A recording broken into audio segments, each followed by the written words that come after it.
ಶುರು ಮಾಡಿದರೆ, ಕೌನ್ಸಿಲಿಂಗ್ ಅಂದರೆ ತಮಗೆಲ್ಲ ಗೊತ್ತಿದೆ, ಆಪ್ಷನ್ ಎಂಟ್ರಿ ಮಾಡುವಂತಹದ್ದು ಬಹುಮುಖ್ಯವಾದಂತಹ ಘಟ್ಟ.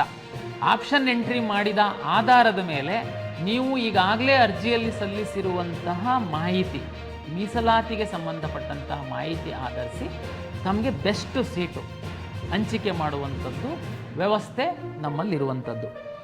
ನಾನು ನಿಮಗೆ ಇಲ್ಲಿ ಆಪ್ಷನ್ ಎಂಟ್ರಿ ಮಾಡುವಂತಹ ಪ್ರಕ್ರಿಯೆಗೆ ಈ ಹಿಂದೆ ಸೀಕ್ರೆಟ್ ಕೀ, ಪಾಸ್ವರ್ಡ್ ಮತ್ತು ಲಾಗಿನ್ ಅನ್ನು ನಾವು ವೆರಿಫಿಕೇಶನ್ ಸ್ಲಿಪ್ ಅಲ್ಲಿ ಕೊಟ್ಟಿದ್ವಿ.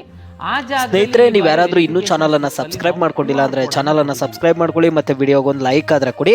ಲೈಕ್ ಮಾಡ್ಕೊಂಡು ವಿಡಿಯೋನ ನೋಡಿ ಸ್ನೇಹಿತರೆ.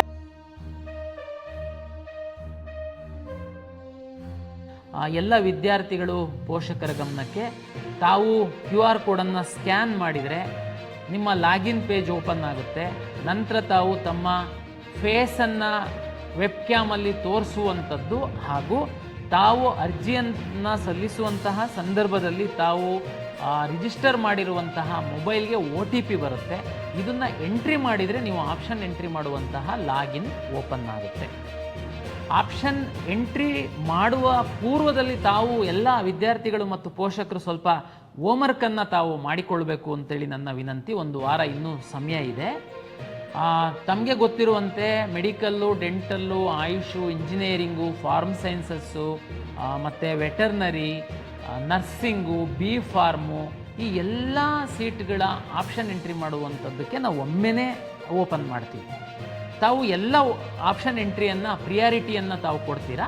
ಅದರಲ್ಲಿ ತಮ್ಮ ರ್ಯಾಂಕ್ ಆಧರಿಸಿ, ತಮ್ಮ ಪ್ರಿಯಾರಿಟಿ ಆಧರಿಸಿ ನಾವು ಸೀಟನ್ನು ಹಂಚಿಕೆ ತಮಗೆ ಮಾಡುವಂಥದ್ದು. ತಾವು ಆಪ್ಷನ್ ಎಂಟ್ರಿ ಪೂರ್ವದಲ್ಲಿ ಹೋಮ್ವರ್ಕ್ ಯಾಕೆ ಮಾಡಬೇಕು ಅಂತಂದರೆ, ನೀವು ಎಷ್ಟು ಆಪ್ಷನ್ ಬೇಕಾದ್ರೂ ಎಂಟ್ರಿ ಮಾಡ್ಬೋದು, ಅದಕ್ಕೆ ಲಿಮಿಟ್ ಇಲ್ಲ. ಆದರೆ ತಮ್ಮ ಪ್ರಿಯಾರಿಟಿ ಏನು ತಾವು ಟಿಕ್ ಮಾಡ್ತೀರಾ, ತಮಗೆ ಫಸ್ಟು ಈ ಕಾಲೇಜ್ ಸಿಕ್ಕಬೇಕಪ್ಪ, ನನಗೆ ಈ ಕಾಲೇಜು ಕೋರ್ಸ್ ಸಿಕ್ಕಬೇಕು, ಒಂದು ವೇಳೆ ಅದು ಸಿಕ್ಕಿಲ್ಲ ಅಂತಂದರೆ ನನಗೆ ಈ ಕಾಲೇಜು, ಈ ರೀತಿ ತಾವು ಸ್ವಲ್ಪ ಪೆನ್ನು ಪೇಪರ್ ತಗೊಂಡು ಕೂತ್ಕೊಂಡು ಕಾಲೇಜುಗಳನ್ನು ಸ್ಟಡಿ ಮಾಡಿ, ಕಳೆದ ವರ್ಷದ ಕಟ್ ಆಫನ್ನು ತಾವು ಪರಿಶೀಲನೆ ಮಾಡಿಕೊಂಡು ನೀಟಾಗಿ ಬರೆದಿಟ್ಕೊಂಡು ನಂತರ ನಮ್ಮ ಲಾಗಿನ್ ಓಪನ್ ಮಾಡಿಬಿಟ್ಟು ತಾವು ಆಪ್ಷನ್ ಎಂಟ್ರಿ ಮಾಡಿದ್ದು ಅದು ಕರೆಕ್ಟಾದಂತಹ, ಸರಿಯಾದಂತಹ ಕ್ರಮ. ಇದನ್ನು ನೀವು ಸರಿ ಮಾಡಲಿಲ್ಲ ಅಂತಂದರೆ ಅದರದ್ದು ಪರಿಣಾಮ ಏನಾಗುತ್ತೆ, ಸೀಟು ಹಂಚಿಕೆ ಮಾಡುವಂತಹ ಸಂದರ್ಭದಲ್ಲಿ ನಿಮಗೆ ನೀವೇನಾದ್ರೂ ಆ ಕೋರ್ಸನ್ನು ಹಾಕಿರಲಿಲ್ಲ, ನಿಮ್ಮದು ಒಳ್ಳೆ ರ್ಯಾಂಕ್ ಇತ್ತು, ನಿಮ್ಮ ಸ್ನೇಹಿತ ಕಡಿಮೆ ರ್ಯಾಂಕ್ ಇದ್ರೂ ಆ ಕೋರ್ಸ್ ಹಾಕಿದ್ದ, ಆವಾಗ ಅವನಿಗೆ ಸಿಕ್ಬಿಡುತ್ತೆ. ಆ ಟೈಮಲ್ಲಿ ನೀವು ಮತ್ತೆ ಹೊಸದಾಗಿ ನಾನು ಆಪ್ಷನ್ ಎಂಟ್ರಿ ಮಾಡ್ತೀನಿ ಅಂತಂದರೆ ಎಲ್ಲ ಅವಕಾಶ ಇರಲ್ಲ. ಓಕೆ, ಈಗ ನಮ್ಮದು ಲಾಗಿನ್ ಆಗಿದ್ದೀರ. ತಾವು ಲಾಗಿನ್ ಆದ ನಂತರ ತುಂಬ ಸರಳೀಕರಣ ಮಾಡಿದ್ದೀವಿ ನಾವು. ವಿದ್ಯಾರ್ಥಿಗಳ ಹಿತದೃಷ್ಟಿಯಿಂದ ಆಪ್ಷನ್ ಎಂಟ್ರಿ ಮಾಡುವಂಥದ್ದು ಯಾವ ರೀತಿ ಅಂತ ಅನ್ನುವಂಥದ್ದನ್ನು ನಾವು ಭಾಳ ಸರಳೀಕರಣ ಮಾಡಿದ್ದೀವಿ. ಈಗ ನಾವು ನೋಡೋಣ. ನೀವು ಒಂದ್ಸರಿ ಲಾಗಿನ್ ಆದ ನಂತರ ಯಾವ ರೀತಿ ನೀವು ವಿವಿಧ ಕಾಲೇಜುಗಳ ವಿವಿಧ ಕೋರ್ಸುಗಳ ಆಪ್ಷನ್ನನ್ನು ತಾವು ಎಂಟ್ರಿ ಮಾಡಬೇಕು, ಹೇಗೆ ಮಾಡಬೇಕು ಅನ್ನುವಂಥದ್ದನ್ನು ನಮ್ಮ IT ಸಿಬ್ಬಂದಿ ಎಕ್ಸ್ಪ್ಲೈನ್ ಮಾಡ್ತಾರೆ. ತಾವು ದಯಮಾಡಿ ಇದನ್ನು ಗಮನವಿಟ್ಟು ಕೇಳಿ. ನೀವು ಯಾರ ಮೇಲೆ ಡಿಪೆಂಡ್ ಆಗುವಂಥ ಅಗತ್ಯ ಇಲ್ಲ.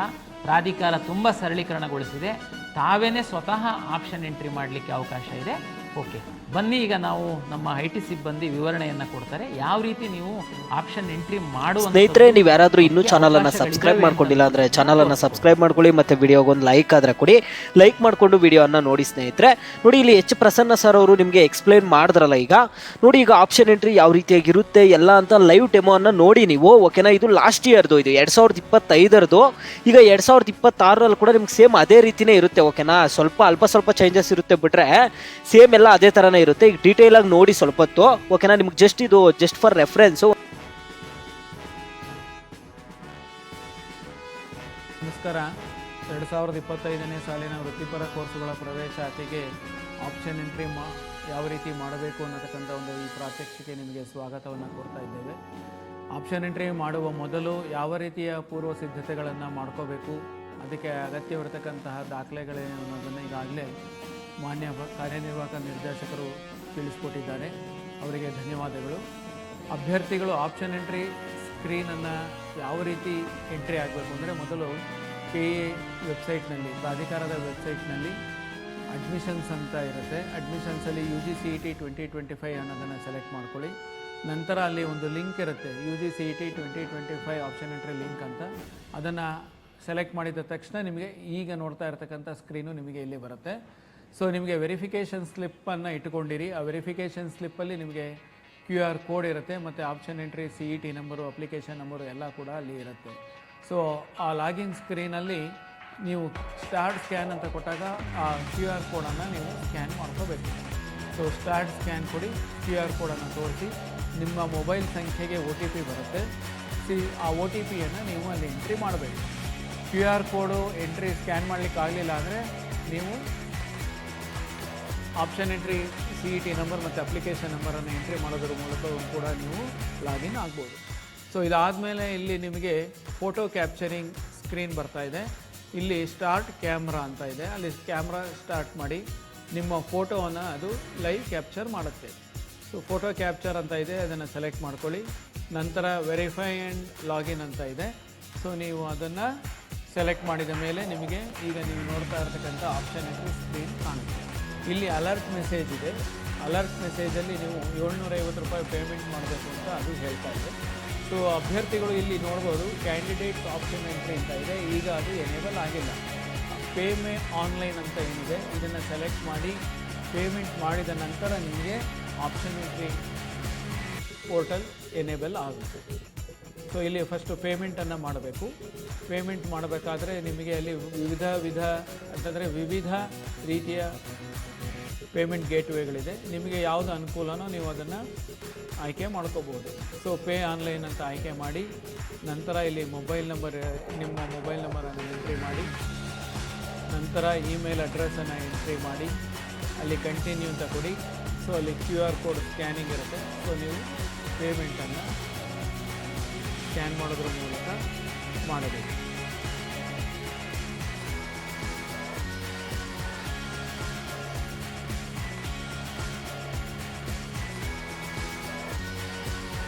ಸೊ ಇಲ್ಲಿ ಟೆಸ್ಟಿಂಗಿಗೋಸ್ಕರ ಅಲ್ಲಿ 1 ರೂಪಾಯಿ ಅಂತ ತೋರಿಸಿದೆ. ಸೊ ಎಲ್ಲ ಅಭ್ಯರ್ಥಿಗಳು 750 ರೂಪಾಯಿಯನ್ನು ಪೇಮೆಂಟ್ ಮಾಡಬೇಕಾಗತ್ತೆ. ಸೊ ಪೇಮೆಂಟ್ ಮಾಡಿದ ನಂತರ ಪೇಮೆಂಟ್ ಸಕ್ಸಸ್ಫುಲ್ ಅಂತ ಬರುತ್ತೆ. ಅದಾದಮೇಲೆ ಸಕ್ಸಸ್ ರಿಪೋರ್ಟ್ ಅಂತಲೂ ಕೂಡ ಇದೆ, ನೀವು ಅದನ್ನು ಕೂಡ ನೋಡಿಬಿಟ್ಟು ಅದನ್ನು ಪ್ರಿಂಟ್ ಕೂಡ ತೆಗೆದು ಇಟ್ಕೋಬಹುದು. ನಂತರ ನೀವು ಇಲ್ಲಿ ಆಪ್ಷನ್ ಎಂಟ್ರಿ ಸ್ಕ್ರೀನಿಗೆ ಬಂದು ಇಲ್ಲಿ ರಿಫ್ರೆಶನ್ನು ಮಾಡಿ. ಓಕೆ, ಸೊ ರಿಫ್ರೆಶ್ ಮಾಡಿದ ತಕ್ಷಣ ನಿಮಗೆ ಅಲ್ಲಿ ಕ್ಯಾಂಡಿಡೇಟ್ಸ್ ಆಪ್ಷನ್ ಎಂಟ್ರಿ ಲಿಂಕ್ ಅಂತ ಇದೆ ನೋಡಿ, ಈಗ ಅದು ಎನೇಬಲ್ ಆಗಿದೆ. ಸೊ ಇದೇ ರೀತಿ ಆಪ್ಷನ್ ಎಂಟ್ರಿ ಎಕ್ಸಾಂಪಲ್ ಅಂತ ನೀವು ನೋಡ್ಬೋದು. ಡೀಟೇಲ್ಡ್ ಆಪ್ಷನ್ ವರ್ಕ್ಶೀಟ್ ಇದೆ, ಪ್ರಿಂಟ್ ಆಪ್ಷನ್ ಇದೆ, ಅದೇ ರೀತಿ ಇಲ್ಲಿ ರ್ಯಾಂಕ್ಸ್ ಅಂತ ಇದೆ. ನಿಮಗೆ ಬಂದಿರತಕ್ಕಂಥ ಡಿಸಿಪ್ಲಿನ್ ವೈಸ್ ರ್ಯಾಂಕ್ಸ್ ಇಲ್ಲಿ ತೋರಿಸುತ್ತೆ. ನೀವು ಎಷ್ಟು ಡಿಸಿಪ್ಲಿನ್ಗೆ ಎಲಿಜಿಬಲ್ ಇದ್ದೀರಿ, ಎಷ್ಟು ರ್ಯಾಂಕ್ಸ್ ಬಂದಿದೆ ನಿಮಗೆ ಅನ್ನೋದು ಅಲ್ಲಿ ನೀವು ನೋಡಬಹುದು. ರೈಟ್ ಸೈಡ್ ಸ್ಕ್ರೀನಲ್ಲಿ ನಿಮಗೆ ಕೋರ್ಸಸ್ ಅಂತ ಇದೆ, ಕಾಲೇಜಸ್ ಅಂತ ಇದೆ.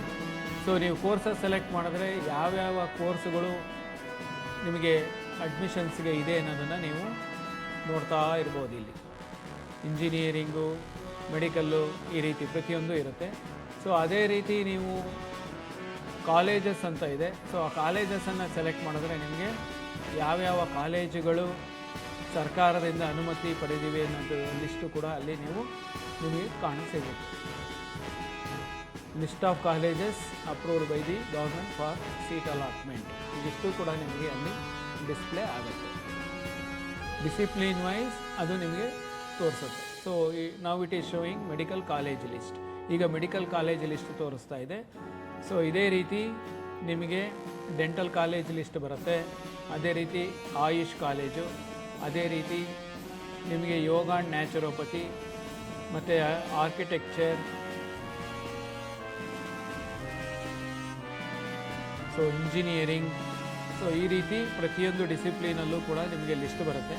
ಇಲ್ಲಿ ಏನಪ್ಪ ಪ್ರಾಮುಖ್ಯವಾಗಿ ನೀವು ಗಮನಿಸಬೇಕು ಅಂತಂದರೆ, ಯಾವ ಕಾಲೇಜು ನೀವು ನೋಡ್ತಾ ಇದ್ದೀರಿ ಆ ಕಾಲೇಜಲ್ಲಿ ಪಕ್ಕದಲ್ಲಿ ನಿಮಗೆ ಕಾಲೇಜ್ ಇನ್ಫಾರ್ಮೇಷನ್ ಅಂತ ಇದೆ. ಇದನ್ನು ನೀವು ಕ್ಲಿಕ್ ಮಾಡಿದ್ರೆ ಆ ಕಾಲೇಜಿನ ಬಗ್ಗೆ ಮಾಹಿತಿ ಕೂಡ ನಿಮಗೆ ಅಲ್ಲಿ ಡಿಸ್ಪ್ಲೇ ಆಗುತ್ತೆ. ಕಾಲೇಜಿನ ಮಾಹಿತಿ ಕಾಲೇಜು ಪೋರ್ಟಲಲ್ಲಿ ಕಾಲೇಜಿನವರು ದಾಖಲಿಸಿರ್ತಾರೆ. ಕಾಲೇಜಿನವರು ದಾಖಲಿಸಿರ್ತಕ್ಕಂಥ ಮಾಹಿತಿಯನ್ನು ಅಲ್ಲಿ ಡಿಸ್ಪ್ಲೇ ಮಾಡ್ತೀವಿ. ಈಗ ಇಲ್ಲಿ ಕ್ಯಾಂಡಿಡೇಟ್ಸ್ ಆಪ್ಷನ್ ಎಂಟ್ರಿಗೆ ನಾವು ಮೊದಲು ಬರೋಣ. ಸೊ ಇದನ್ನು ಆಯ್ಕೆ ಮಾಡಿದ ನಂತರ ಇಲ್ಲಿ ನಿಮಗೆ ಒಂದು ಮೆಸೇಜ್ ಪಾಪಪ್ ಆಗುತ್ತೆ. I am aware that the options entered by me for the first round will continue as it is for all the subsequent rounds of online seat allotment. ಈ ಥರ ಇದೆ ಇಲ್ಲಿ ಅಂತಂದರೆ ನಾವು ಮೊದಲನೇ ಸುತ್ತಿಗೆ ಏನು ಆಪ್ಷನ್ಸನ್ನು ಎಂಟ್ರಿ ಮಾಡ್ತೀವಿ ಅದು ಎಲ್ಲ ಸುತ್ತುಗಳಿಗೂ ಕೂಡ ಇರುತ್ತೆ. ಹೊಸದಾಗಿ ಆಪ್ಷನ್ ಎಂಟ್ರಿ ಮಾಡಲಿಕ್ಕೆ ಅವಕಾಶ ಇಲ್ಲ ಅನ್ನತಕ್ಕಂಥ ಒಂದು ಮೆಸೇಜನ್ನು ಅಲ್ಲಿ ತೋರಿಸುತ್ತೆ. ನೀವು ಅದನ್ನು ಅಗ್ರಿ ಅಂತ ಸೆಲೆಕ್ಟ್ ಮಾಡ್ಕೋಬೇಕು. ಇದಾದ ಮೇಲೆ ನಿಮಗೆ ಡಿಸಿಪ್ಲಿನ್ ಸೆಲೆಕ್ಟ್ ಮಾಡ್ಕೋಬೇಕಾಗತ್ತೆ ನೀವು ಅಂತ. ಸ್ನೇಹಿತರೆ, ವಿಡಿಯೋ ಕೊನೆವರೆಗೂ ನೋಡಿದ್ದಕ್ಕೆ ಥ್ಯಾಂಕ್ ಯು ಸೋ ಮಚ್. ನಿಮಗೆ ಈಗ ಅಲ್ಪ ಸ್ವಲ್ಪ ಆದ್ರೂ ಗೊತ್ತಾಗಿದೆ, ಬೇಸಿಕ್ಸ್ ಈ ರೀತಿಯಾಗಿ ಆಪ್ಷನ್ ಎಂಟ್ರಿ ಇರುತ್ತೆ, ಈ ರೀತಿಯಾಗಿ ಇರ್ಬೋದು ಅಂತ ನಿಮಗೆ ಒಂದು ಐಡಿಯಾ ಆದರೆ ಬಂದಿದೆ. ಈ ವರ್ಷದ್ದು 2026 ಆಪ್ಷನ್ ಎಂಟ್ರಿ ಬಿಟ್ಟಾಗ ಯಾವ ರೀತಿ ಮಾಡೋದು ಅಂತ ನಾನೇ ಲೈವ್ ಡೆಮೋ ವಿಡಿಯೋ ಆದರೆ ನಿಮಗೆ ಮಾಡಿಕೊಡ್ತೀನಿ, ತಲೆ ಕೆಡಿಸ್ಕೊಬೇಡಿ. ಅದ್ರ ಬಗ್ಗೆ ಅಂತೂ ನೀವು ತಲೆನೇ ಕೆಡಿಸ್ಕೊಬೇಡಿ. ಈಗ ಚಾನಲನ್ನು ಸಬ್ಸ್ಕ್ರೈಬ್ ಮಾಡಿ ಇಟ್ಕೊಂಡಿರಿ ಸ್ನೇಹಿತರೆ.